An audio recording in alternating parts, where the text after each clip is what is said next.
안녕하십니까. 11월 11일 화요일 말씀 묵상 함께 시작하겠습니다. 오늘도 주님께서 우리에게 주시는 그 기쁨과 안식하게 하심을 누리시고 온전히 주님께 영광 돌리는 하루 보내실 수 있기를 간절히 기도합니다. 오늘 본문은 요한계시록 3장 14절에서부터 22절까지 말씀이고요. 통독하실 말씀은 사도행전 1장부터 3장까지입니다. 오늘 본문에는 라오디게아 교회를 향한 편지가 기록되어 있는데요.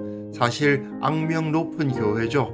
이 편지의 내용을 살펴보면서 우리 교회가 과연 어떠한 모습에 있는지도 한번 생각해보는 그런 시간이 되었으면 좋겠습니다. 그럼 먼저 말씀 보시겠습니다. 라오디게아 교회의 사자에게 편지하라. 아멘이시오 충성되고 참된 증인이시오 하나님의 창조의 근본이시니가 이르시되 내가 네 행위를 아노니 네가 차지도 아니하고 뜨겁지도 아니하도다.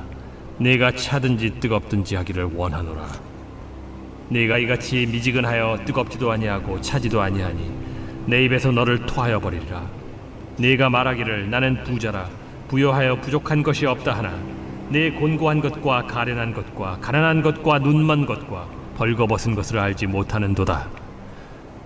내가 너를 권하노니 내게서 불로 연단한 금을 사서 부요하게 하고 흰 옷을 사서 입어 벌거벗은 수치를 보이지 않게 하고 안약을 사서 눈에 발라 보게 하라. 무릇 내가 사랑하는 자를 책망하여 징계하노니 그러므로 네가 열심을 내라. 회개하라. 볼지어다 내가 문 밖에 서서 두드리노니 누구든지 내 음성을 듣고 문을 열면 내가 그에게로 들어가 그와 더불어 먹고 그는 나와 더불어 먹으리라. 이기는 그에게는 내가 내 보좌에 함께 앉게 하여 주기를 내가 이기고 아버지 보좌에 함께 앉은 것과 같이 하리라. 귀 있는 자는 성령이 교회들에게 하시는 말씀을 들을지어다.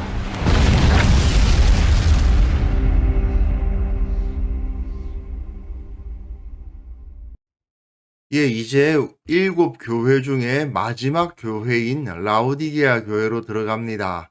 라오디게아 교회는 4대 교회와 함께 예수님의 칭찬이 없는 교회죠. 라오디게아 교회가 가지고 있는 문제가 뭐냐? 여러 가지 있었던 것 같은데 결국 희미한 정체성, 그게 문제인 겁니다. 근데 좀 이게 심각한 문제예요. 왜냐하면 라오디게아 교회는 교회가 맞는지 아닌지가 불분명한 공동체였던 겁니다. 이 사람들 교회 맞아 싶은 교회였던 거예요.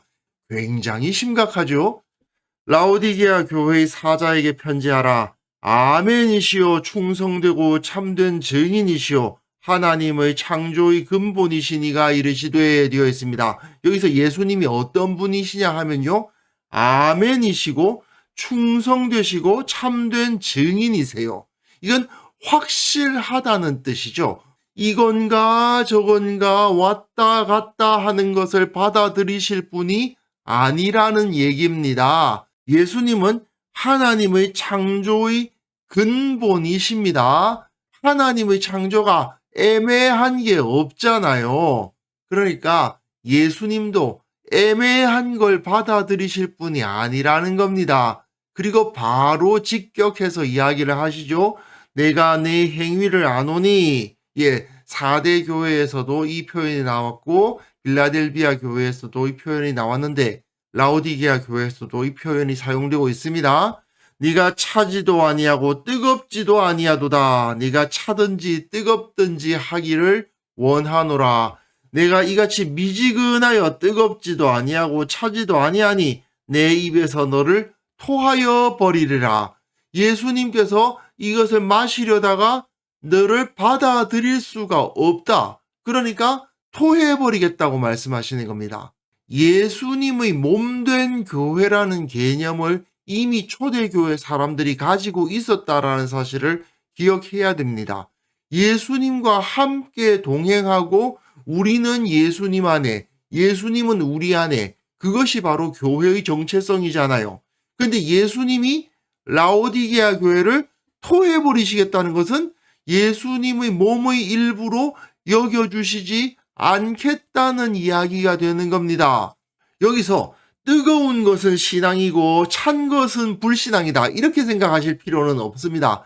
뜨거우려면 뜨거워야 되고 차가우려면 차가워야 되지 미지근한 거는 안 된다. 그 말씀인 겁니다.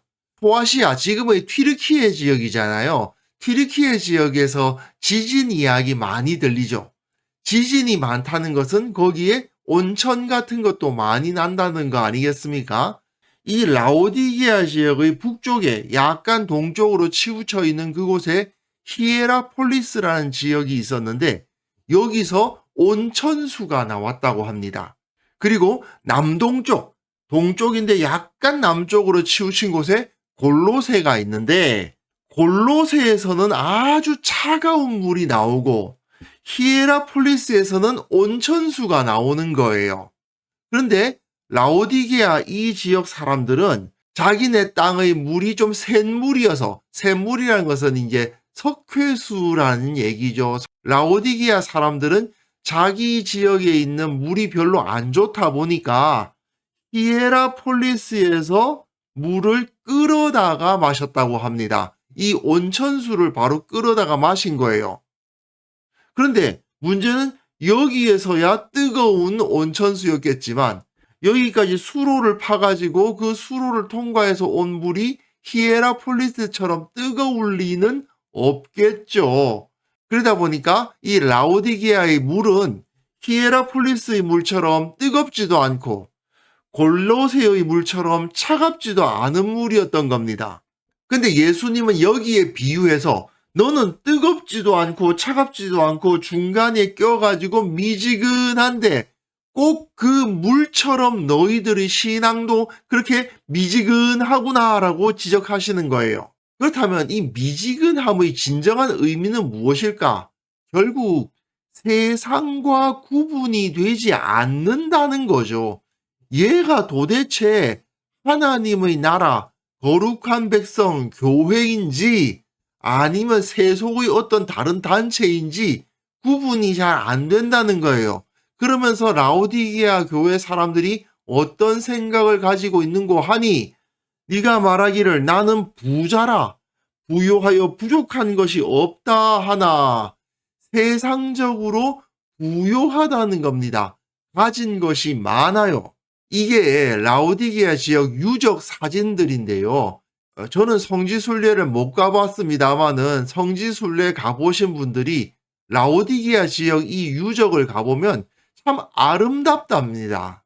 이렇게 하얀 돌들로 멋있게 세워놓은 건물들, 물론 다 무너진 유적에 불과하지만 거기에 가봐도 야 정말 그 당시에 라오디게아 이것이 무너지기 전에는 정말 아름다웠겠구나 싶은 생각이 든대요. 굉장히 오랜 세월이 지난 지금 봐도 야 이 사람들 굉장히 부귀 영화를 누렸겠다 싶은데 이 당시 사람들이 느끼기에는 어땠겠습니까? 그러니까 라오디게아 교회는 자기들이 부유하기 때문에 그 부유함을 자랑하고 있었던 거예요. 사실 이게 기록에도 나오는데요. 좀 전에 말씀드렸다시피 여기는 지진이 많은 곳인데 제가 4대 교회 이야기할 때 AD 17년 그러니까 주후 17년에 큰 지진이 일어나서 그 도시가 큰 피해를 입은 적이 있었다고 말씀을 드린 적이 있는데 그때에 라오디게아 역시 큰 피해를 입었었습니다. 그래서 다시 재건해야만 됐어요. 그런데 주후 60년에 다시 지진이 나서 크게 파괴가 되었다고 합니다. 보통 이렇게 큰 피해가 일어나면 황제가 그 재건을 위해서 돈을 보내주기도 하고 그렇게 돕는 손길이 이르게 마련인데 라오디게아 사람들은 그거 안 받겠다고 했대요. 왜냐? 자기네들이 가지고 있는 돈으로도 충분히 도시를 다시 재건할 수 있다고 했던 겁니다. 실제로 그렇게 재건을 했답니다. 그 정도로 지진으로 완전히 다 무너지고 할 정도의 피해를 입어도 다른 사람의 도움 안 받고 자기 힘으로 일어설 수 있을 정도로 부유했던 도시가 바로 라오디게아였습니다. 그 안에 있는 교회도 역시 부유했던 것이죠. 하지만 예수님은 너희 곤고한 것과 가련한 것과 가난한 것과 눈먼 것과 벌거벗은 것을 알지 못하는도다. 세상적으로는 부요해서 부족한 것이 없을지 모르지만 주님의 눈으로 보았을 때는 곤고하고 가련하고 가난하고 눈멀고 벌거벗었다. 이렇게까지 예수님이 그들의 실체를 나타내 보여주십니다. 내가 너를 권하노니 내게서 불로 연단한 금을 사서 부요하게 하고, 즉 너희들이 가지고 있는 그 부가 진짜 부가 아니라는 겁니다. 너희들이 가지고 있는 그 돈이 진짜 가치 있는 돈이 아니다. 나에게서 받은 불로 연단한 금, 예수님의 고난을 뒤따름으로 말미암아 얻어지는 진정한 가치를 너희가 사서 진정한 부유함을 얻어야 한다. 흰 옷을 사서 입어 벌거벗은 수치를 보이지 않게 하라. 그런데 이 라오디게아 지역은 그 당시에 검은 양털이 있었대요. 그 검은 양털로 직조한 천이 굉장히 유명했다고 하네요. 그런데 예수님은 너희들 검은 옷만 입고 다니는데 흰옷 좀 사서 입어, 그 말씀 하시는 거죠. 흰옷이라는 것은 정결함을 상징하는 거 아니겠습니까? 너희가 다 검은 옷만 입고 다니고 있다. 즉 죄악에 빠져 있다, 그 말씀이죠. 그렇기 때문에 너희가 벌거벗은 수치를 보이고 있다라고 말씀하시는 거고요. 안약을 사서 눈에 발라 보게 하라 되어 있는데, 라오디게아가 안약의 생산지로 굉장히 유명했답니다. 그런데 예수님은 너희들이 안약을 만든다고 진짜 안약 좀 사서 너희들 눈에 발라서 좀 보게 해라 하고 질타를 하시는 거죠. 결국 이들은 세속적인 기준으로 자기들을 바라보면서 우리는 부유해, 우리는 부족한 것이 없어 라고 생각하고 있었지만, 사실은 주님 앞에서 영적으로는 너무나도 빈곤했고 너무나도 가난한 자들이었다는 것입니다. 물은 내가 사랑하는 자를 책망하여 징계한다 하고 말씀을 하시죠. 그럼에도 불구하고 예수님은 라오디게아 교회를 버리진 않으시고 계시죠. 붙들고 계신 겁니다. 어쨌든 예수님의 손에 들린 그 7등대의 7별이 있는 교회임에는 틀림이 없어요. 그러니까 내가 책망하고 징계하는 이유가 뭔지 알겠지? 내가 너희를 사랑하기 때문이야. 이렇게 말씀하시면서 열심을 내라, 회개하라, 신앙으로 돌아와서 회개하라고 말씀하시는 거죠. 그리고 볼지어다, 이 볼지어다라는 말씀이 강조 아니에요. 여기에 주목해라, 그 말씀이잖아요. 그런데 내가 문 밖에 서서 두드리노니, 이 말이 정말 충격적인 이야기입니다. 이 요한예시록 3장 20절 가지고 CCC의 사형리 같은 경우에는 예수님을 믿지 않는 자들에게 예수님을 영접하게 하는 구절로 많이 쓰지만, 사실 이것은 교회를 향한 말씀입니다. 그런데 라오디게아 교회가 지금 어떤 상태에 있습니까? 내가 문 밖에 서서 두드리고 계세요. 이거는 라오디게아 교회 안에 예수님이 안 계신다는 이야기죠. 마치 화려한 예식장에 하객들은 가득 차고 멋진 피로연이 벌어지고 있고 산의 진미가 넘치고 있는데, 정작 그 결혼식에 신랑 신부는 없는 꼴입니다. 그게 무슨 의미가 있습니까? 아무리 겉이 화려하고 아무리 멋있어 보여도 결혼식에 신랑 신부가 빠진 꼴 아니에요. 이게 말도 안 되는 상황이거든요. 누구든지 내 음성을 듣고 문을 열면 내가 그에게로 들어가 그와 더불어 먹고 그는 나와 더불어 먹으리라. 예수님은 라오디게아 교회를 버리지는 않으시고 그들과 함께 먹기를 원하십니다. 함께 먹는다는 것은 한 공동체가 되고 그들과 하나로 동행하는 자들, 동거하는 자로 여겨주신다는 의미죠. 주님께서는 회개할 기회를 주고 계시는 겁니다. 라오디게아 교회를 아직 버리지 않으셨어요. 하지만 지금 문 밖에서 두드리고 계시는 거예요.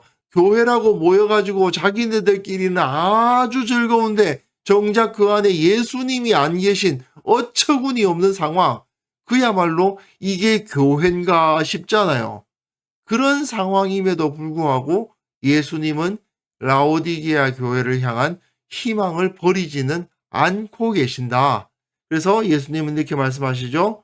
이기는 그에게는 내가 내 보좌에 함께 앉게 하여 주기를 내가 이기고 아버지 보좌에 함께 앉은 것과 같이 하리라.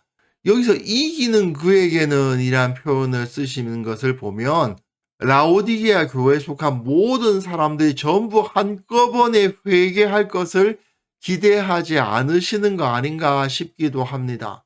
모두 다 자기의 부유함을 의지하며 그 안에서 자만하고 있는데 그중 몇 사람이라도 그 가운데 예수님이 안 계시구나 하는 것을 발견하고 어서 문을 열어 예수님을 영접하려 할 때 예수님은 그와 더불어 먹고 마시는, 즉 연합하실 것이며 또한 그에게 예수님께서 보좌에 앉으신 것처럼 그들도 보좌에 앉게 해주겠다고 말씀을 하시죠. 사실 예수님이 그 유대교의 기득권자들과 갈등을 벌이시면서 결국 그들에 의해서 따돌림을 당하시고 죽임을 당하셨지만 결국은 보좌에 앉으신 분 아닙니까? 마찬가지로 라오디게아 교회라는 예수님이 없는 교회를 빙자한 집단, 그 안에서 우리 가운데 예수님이 없다는 것을 발견하고 예수님을 찾고 예수님을 영접하고 우리가 예수님을 영접해야 된다라고 주장하면서 그로 인해서 고난을 당하고 따돌림을 당하는 그 사람들이 예수님과 함께 보좌에 앉게 될 것이다. 그렇게 약속을 해주시는 겁니다. 사실 라오디게아 교회의 이야기는 현대의 좀 부자 교회들에게 정말 많은 찔림을 주는 말씀이죠. 특히 우리 한국만큼 놀라운 경제적 번영을 이룬 나라가 없지 않습니까? 그러다 보니까 옛날에는 가난했는데 그 가난했던 교회가 부유해지면서 여러 가지 변화를 일으키죠. 분명 가난할 때에는 세상과 다르게 살았던 그리스도인들이 부유해지니까 세상과 비슷해져 가는 현상. 이게 한국 교회에서만 나타나는 현상은 아니고요. 사실 교회사에서 보편적으로 일어나는 현상입니다. 핍박을 받던 초대 교회가 힘과 권세를 가진 중세 시대로 넘어오면서 교회가 변질되는 모습들 우리가 살펴볼 수 있죠. 이건 뭐 부흥운동, 성령운동 그런 것들도 마찬가지입니다. 정말 아무것도 가진 것 없고 오직 주님에 대한 열정 하나 가지고 목사가 올라가서 설교할 데가 없어서 상화궤짝 하나 놓고 그 위에 올라가서 설교를 했더니 거기에 성령의 역사하심이 나타나는데 정작 사람들이 많이 모여가지고 헌금이 쌓이고 화려한 건물 올리고 사회적으로 높은 사람들도 많이 모이고 뭐 그렇게 되면 그 교회가 엉망으로 추락하는 모습을 보이곤 한단 말이죠. 이 모든 것이 결국 신앙적 정체성을 잃었기 때문 아니겠습니까? 하늘의 신령한 복과 세상의 복을 혼돈하기 때문이죠. 하늘의 복이 아니라 세상의 복을 추구하고 세상의 복을 하늘의 복으로 여기는 그런 혼합, 영적인 미지근함이 나타났기 때문에 문제가 생기는 겁니다. 과연 우리는 이런 미지근함 안에 들어가 있지는 않은지 돌아볼 필요가 있을 것 같습니다.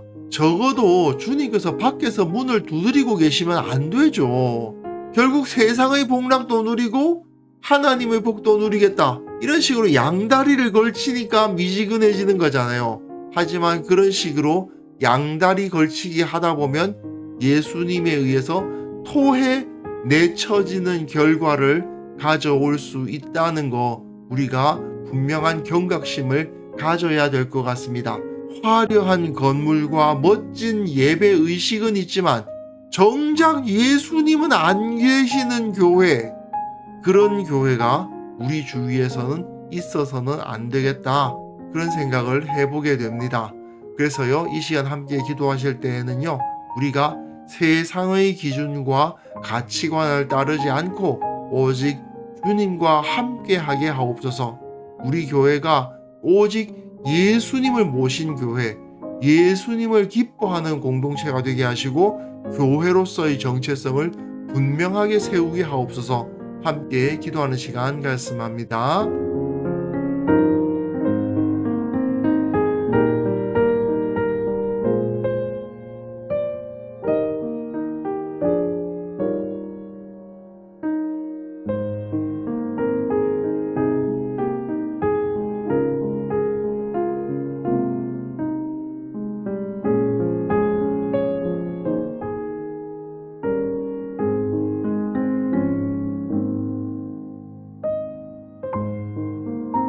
하나님 아버지, 예수님 따르는 제자답게 살아가게 하옵소서. 세상 기준, 세상의 가치관 따르지 않고 오직 주님과 함께 동행하는 자로서 살아갈 수 있도록 도와주시고, 주님과 함께 동행한다는 사실을 기뻐하는 자들 되게 하여 주옵소서. 우리 교회가 예수님을 모시고 예수님을 기뻐하는 공동체가 되게 하여 주옵소서. 우리는 예수님을 따르는 자들이 모입니다. 우리가 예수님의 몸이다, 우리가 하나님의 성전이다 고백하며 그 정체성을 바로잡는 공동체가 되게 하여 주옵소서. 한국 교회를 위해서 기도합니다. 이 교회가 오직 예수 그리스도로 말미암아 규정되고 예수님을 섬기는 공동체로서의 그 정체성을 분명하게 세우게 하여 주옵소서.